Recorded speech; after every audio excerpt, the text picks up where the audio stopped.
Hey guys, আবারও চলে এসলাম নতুন আরেকটা ভিডিও নিয়ে। তো আজকে আমি রান্না করব, তাই জন্য আজকের এই ভিডিওটা। তো দেখো আজকে আকাশটা কত সুন্দর, প্রায় এক সপ্তাহ পর আমাদের এখানে রোদ উঠেছে বৃষ্টি বাদ দিয়ে।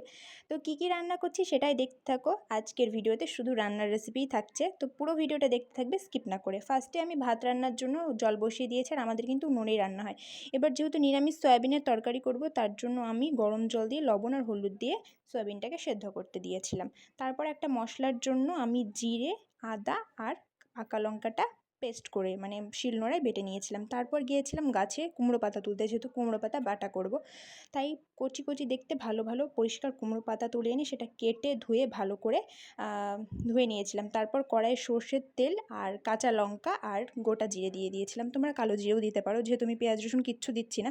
ভালো করে ভাজা হয়ে গেলে কুমড়ো পাতাটাও দিয়ে দেবো। কুমড়ো পাতাটা ভালো করে ভাজা হয়ে গেলে কুমড়ো পাতা থেকে সমস্ত জল বের করে ভালো করে ভেজে নিতে হবে। তারপর আমি কুমড়ো পাতাটা শিলনোড়ায় দিয়ে ভালো করে বেটে নিয়েছিলাম। যাই হোক, বাটাটা দেখাতে পারিনি, যেহেতু ক্যামেরাটা আমি একাই ধরি, তাহলেই রেডি হয়ে যাবে কুমড়ো পাতা বাটা। তারপর সয়াবিনের তরকারির জন্য কড়াই দেবো সর্ষের তেল, গোটা জিরে, পাঁচফোড়ন, আলু সেদ্ধ করা আলু ছিল, আলুটা দিয়ে ভালো করে ভেজে নিয়েছিলাম। পাকা লঙ্কাও দিয়েছিলাম। তারপর মশলার পেস্টটা কিছুটা দেবো আর কিছুটা রাখবো নিরামিষ ডালের জন্য। তারপর মশলাটা দিয়ে ভালো করে কষিয়ে নেব। লবণ আর হলুদ দিয়ে দিয়েছিলাম। ভালো করে কষাতে হবে যতক্ষণ না মশলার ওই কাঁচা গন্ধটা চলে যাচ্ছে আর ভালো করে তেল ছেড়ে যাচ্ছে। তারপর যে সয়াবিনটা আমি সেদ্ধ করে রেখেছিলাম, সেই সয়াবিনটা আমি মশলার উপর দিয়ে দেবো, যাতে মশলার সাথে সয়াবিনটাও ভালো করে কষানো হয়ে যায়। তারপর কষানো হয়ে গেলে সামান্য পরিমাণে আমি জল দিয়ে দিয়েছিলাম। এবার জল দিয়ে ভালো করে সেদ্ধ করে নিয়েছিলাম, যেহেতু আলুটা আমার মোটামুটি সেদ্ধ হয়েছিল। জলটা দিয়ে ভালো করে সেদ্ধ করে নেওয়ার পর, যেহেতু আমি খুব গামাখাভাবে করছি আর কি, মানে বেশি জল আমি এখানে ইউজ করিনি।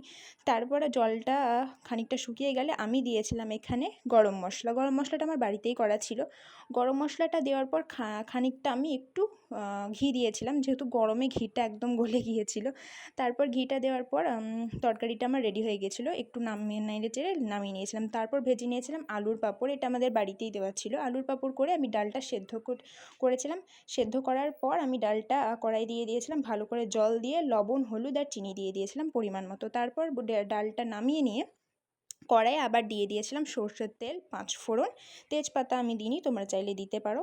তারপর ওটা ভালো করে একটু নেড়ে চেড়ে আমি দিয়ে দিয়েছিলাম যে মশলাটা, যে মশলাটা আমি কিছুটা রেখেছিলাম। মশলাটা দিয়ে ভালো করে কষিয়ে আমি ওই ডালটা দিয়ে দিচ্ছি। ডালটা দিয়ে ভালো করে ফুটিয়ে নেব। তারপর আমার ডালটাও হয়ে গেছিলো। তো আমার রান্নার ভিডিও তোমাদের কেমন লেগেছে অবশ্যই জানিও। আজ এইটুকুই, আবার দেখা হচ্ছে নেক্সট একটা মিনি ব্লগে। ততক্ষণ ভালো থাকো, সুস্থ থাকো, টাটা।